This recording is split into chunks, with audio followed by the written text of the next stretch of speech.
So this is the basic structure of the DNA जंहिंमें असां वटि जेको DNA मालिक्यूल आहे उहो मुश्तमिल आहे असांजो डबल हेलिक्स स्ट्रक्चर ते।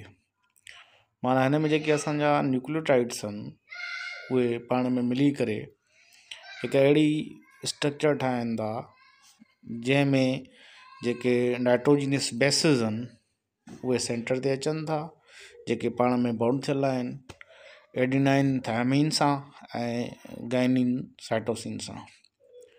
ऐं उन जूं जेके साइट्स आहिनि like sites of the ladder, उहे जेके साइट्स आहिनि उहे असांजूं बैकबोन ठाहिनि थियूं, जंहिंमें असांजो शुगर ऐं फॉस्फेट जेके ग्रुप आहिनि उहे असांजा बैकबोन था ठाहिनि DNA जो।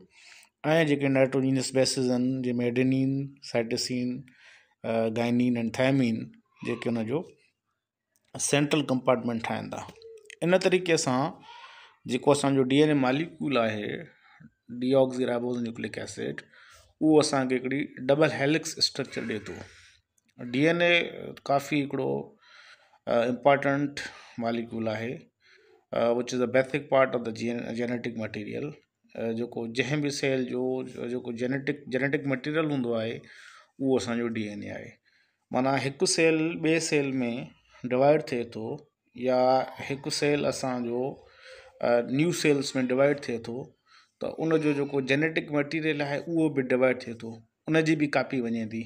त माना फ्रॉम पेरेंट्स टू ऑफस्प्रिंग्स जेको इंफॉर्मेशन कैरियर मटीरियल आहे, जेको इंफॉर्मेशन खणी थो वञे, जेके असांजा क्रोमोज़ोम्स आहिनि, chromosomes are basically composed of the DNA। And DNA में जेके नाइट्रोजिनियस बेसिस आहिनि they are giving the concept of the genes. त जेको जेनेटिक मटीरियल आहे, जेको जीन्स आहिनि, असां DNA खे सम्झण खां पोइ जीन्स खे सम्झी सघूं था। त जेके जीन्स आहिनि they are the specific sequence of the nitrogenous bases are specific segment of the DNA that is also known as the gene. Supercoiling refers to the twisting of a coil upon itself, specifically applied to the DNA, where the double helix coil undergoes additional twisting. The DNA supercoiling वो process आहे, उहो अमल आहे जंहिंमें DNA में जेका असांजी जेको DNA आहे उहो पंहिंजी जेके DNA स्ट्रैंड्स आहिनि उहे पंहिंजे पाण जे मथां या हिक ॿिए जे मथां ट्विस्टिंग कनि थियूं, उनखे असां चवंदा आहियूं super coiling. It creates a high order structure. Super coiling J result में असांखे जेको DNA आहे उहो हिकिड़ो असांजो स्ट्रॉन्ग ऐं हार्ड ऐं स्टेबल मालिक्यूल थी असांखे मिलंदो आहे। Super coiling can be positive. Super coiling असांजी पॉजिटिव थी सघे थी, जंहिंमें असांजी जेका वाइंडिंग आहे उहा ओवर वाइंडिंग थींदी आहे, माना हिक ॿिए जे मथां जेका ट्विस्टिंग थींदी आहे उहा क्लोज़अप थींदी वेंदी आहे।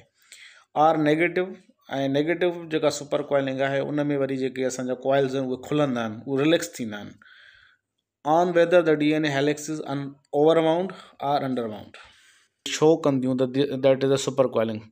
हाणे हीअ जेका तस्वीर आहे इहा असांखे सुपर कॉइलिंग खे शो थी करे। हीअ जेका तस्वीर आहे इहा बि असांखे, माना हीअ जेकी टई तस्वीर आहिनि they R showing the super coiling process. हाणे हिते फर्दर असांखे एक्सप्लेन कयो वियो आहे, ॾिसो त ही असांजी हिकिड़ी DNA जी स्ट्रक्चर आहे जेका असांजी सुपर कॉइलिंग जे फॉर्म में आहे, माना ट्विस्टेड फॉर्म में आहे। वरी इहा जॾहिं असांजी अलॻि थी वई आहे त पोइ असांजी रिलैक्सेशन आहे।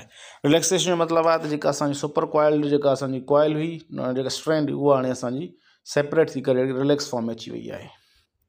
ऐं हीअ हिते जेको फॉर्म आहे उहो आहे असांजो नोटिंग, माना they have the notes in their structure, while he असांजी शेप आहे त हिन में अननोटिंग थी आहे। उनखां पोइ ही फर्दर एग्ज़ाम्पल्स आहिनि असां वटि। हाणे हिन में जेको एग्ज़ाम्पल ए आहे इन में असांजी अंडर वाइंडिंग थियल आहे, माना अंडर वाइंडिंग जो मतिलबु आहे त जेके कॉइल्स आहिनि उहे हिकु खुलियल आहिनि, उन्हनि खे खोलियो वञे थो, उन्हनि खे ओपन कयो थो वञे, दैट इज़ नोन एज़ इ नेगेटिव सुपर कॉइलिंग। ऐं राइट साइड खां वरी जेका आहे असांजी उहा ओवर वाइंडिंग आहे, जंहिंखे असां चवंदा पॉजिटिव सुपर कॉइलिंग। सिमिलरली हेठि जेका पिक्चर बी आहे इन में असांजो नॉर्मल हेलिक्स आहे ऐं उनजे राइट साइड ते असांजी ओवर वाइंडिंग या पॉजिटिव सुपर कॉइलिंग आहे। त इहे कुझु एग्ज़ाम्पल्स आहिनि जेके असांजे DNA जे स्ट्रक्चर मां क्लियर थियनि था। त पॉज़िटिव सुपर कॉइलिंग में असांजी कॉइलिंग वधे थी, माना जेको DNA आहे, जेके स्ट्रैंड्स आहिनि उहे वधीक क्लोज़अप थियनि थियूं, उन्हनि जे विच में वधीक ट्विस्टिंग थिए थी, रिज़ल्ट में जेको आहे कॉम्पैक्ट मॉलिक्यूल ठहे थो। सिमिलरली वरी अंडर बाइंडिंग जे रिज़ल्ट में, नेगेटिव सुपर कॉइलिंग जे रिज़ल्ट में जेको मॉलिक्यूल आहे उनजे अंदरि जेके स्ट्रैंड्स आहिनि उहे ओपन अप थियनि थियूं ऐं रिलैक्सेशन थिए थी। शेप्स आहिनि, इहा ट्विस्टी शेप आहे, इहा असांजी रायथी शेप आहे। उन खां पोइ हीअ केटीनेन जेको आहे उन जी शेप आहे, या इहा असांजा केटीनेटेड क्रोमोज़ोम्स जी शेप आहे। त माना हिक ॿिए सां जेके असांजा ॿ क्रोमोज़ोम्स आहिनि उहे इंटरनली हिक ॿिए सां इंटरलिंक थी विया आहिनि।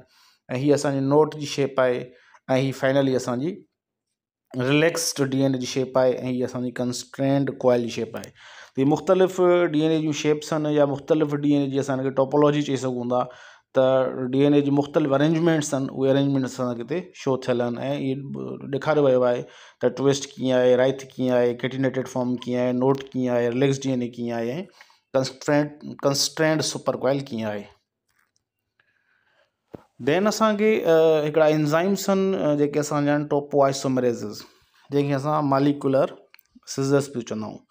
असां जेके पोइ हिते मुख़्तलिफ़ असां शेप्स पढ़ियूंसीं, असां सुपर कॉइलिंग पढ़ीसीं, उन में असां पॉज़िटिव सुपर कॉइलिंग ॾिठीसीं, नेगेटिव सुपर कॉइलिंग ॾिठीसीं, नोट्स ॾिठासीं, असां केटिनेटेड फॉर्म ॾिठोसीं, ट्विस्टेड फॉर्म ॾिठोसीं, वरी नेगेटिव सुपर कॉइलिंग ॾिठीसीं, रिलैक्स्ड असां जेको आहे सो त फॉर्म ॾिठोसीं। हाणे इहे सभु शयूं जेके आहिनि, इहे असां जेको टोपोआइसोमरेज़ एंजाइम्स आहिनि, उहे जेकॾहिं असां वटि सुपर कॉइलिंग आहे त उनखे नेगेटिव सुपर कॉइलिंग में यूज़ करण लाइ असांजा टोपोआइसोमरेज़ यूज़ थियनि था।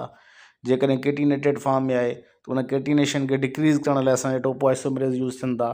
त टोपोआइसोमरेज़ जेके एंजाइम्स आहिनि, इन जो मेन पार्ट इहो आहे त जेका सुपर कॉइलिंग थियल आहे उनखे घटाइण ऐं DNA खे रिलैक्स स्टेट में आणिणो आहे। DNA गायरेज या topoisomerase 2 that is unique in introducing negative supercoils into the DNA using energy from ATP hydrolysis। त टोपोआइसोमरेज़ जा मुख़्तलिफ़ टाइप्स आहिनि, उन में स्पेसिफिक टाइप्स असां हिते पढ़ंदासीं। हिकिड़ो आहे टोपोआइसोमरेज़ 2, ॿियो आहे टोपोआइसोमरेज़ 4।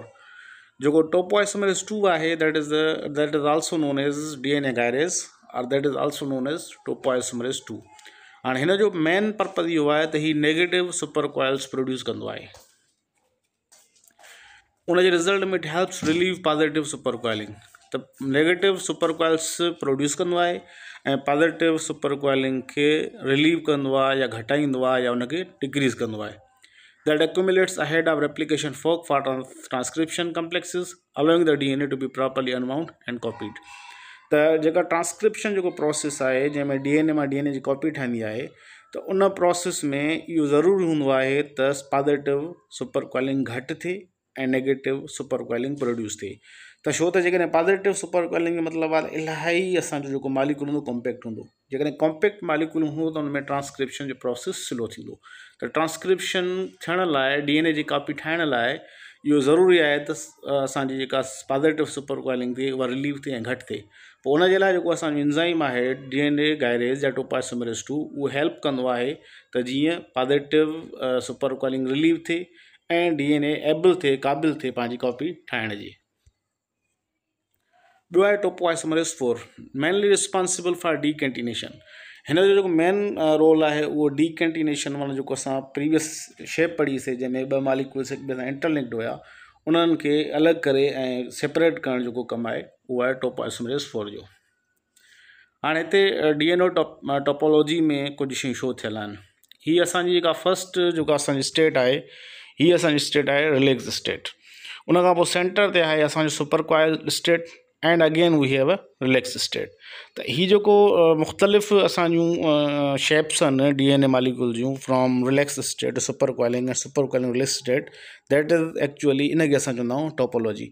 त टोपोलॉजी मतिलबु आहे त DNA जी जेका आहे असांजी स्ट्रक्चर सेम हुजे, पर उन में जेका अरेंजमेंट हुजे उन स्ट्रैंड्स जी, उहा असांजी डिफरेंट थी वञे। त टोपोआइसोमरेज़ जेको मेन कमु हूंदो आहे उहो हूंदो आहे to alter the topology of the DNA। उनखां पोइ असां वटि ड्रग्स आहिनि, एंटीबायोटिक्स आहिनि, फ्लोरोक्विनोलोन्स। हाणे फ्लोरोक्विनोलोन्स असांजी उहे ड्रग्स आहिनि जेके DNA गायरेज ऐं टोपोआइसोमरेज़ खे इनहिबिट थियूं कनि। इट मीन्स DNA गायरेज़ जेकॾहिं असांजो इनहिबिट थी वेंदो त उन जे रिज़ल्ट में जेका असांजी नेगेटिव सुपर कॉइलिंग थिए थी उहा न थींदी ऐं पॉज़िटिव सुपर कॉइलिंग जेका रिलीव थिए थी उहा बि न थींदी।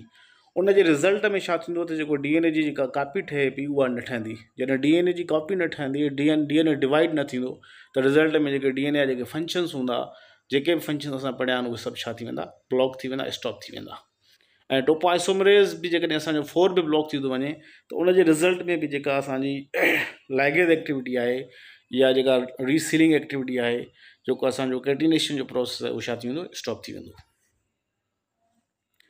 Fluoroquinolones inhibit bacterial DNA topoisomerases, specifically topoisomerase II, DNA gyrase, and topoisomerase IV. These enzymes are essential for bacterial DNA replication and maintenance. ये enzymes DNA जी replication कराईंदा आहिनि ऐं जेनेटिक मटीरियल जी प्रॉपर जेका असांजी मेंटेनेंस थींदी आहे उहे कराईंदा आहिनि। जेकॾहिं असां इन्हनि खे इनहिबिट था कयूं त रिज़ल्ट में तव्हांजो DNA रेप्लिकेट न थींदो ऐं DNA रेप्लिकेट न थींदो त जेको असांजो प्रोसेस आहे डिवीजन वारो उहो स्टॉप थी वेंदो। Fluoroquinolones, these antibiotics inhibit the ligase activity of the DNA gyrase and topoisomerase IV. ये ligase activity खे बि inhibit था कनि, जंहिंजे रिज़ल्ट में जेको असांजो DNA आहे, this prevents the resealing of the DNA strands after cutting. त DNA जी जेका रीसीलिंग आहे उहा न थींदी ऐं असांजो जेको DNA जी जेका फॉर्मेशन आहे उहा न थींदी। रिज़ल्ट में छा थींदो, bacterial, it will leads to the bacterial cell death.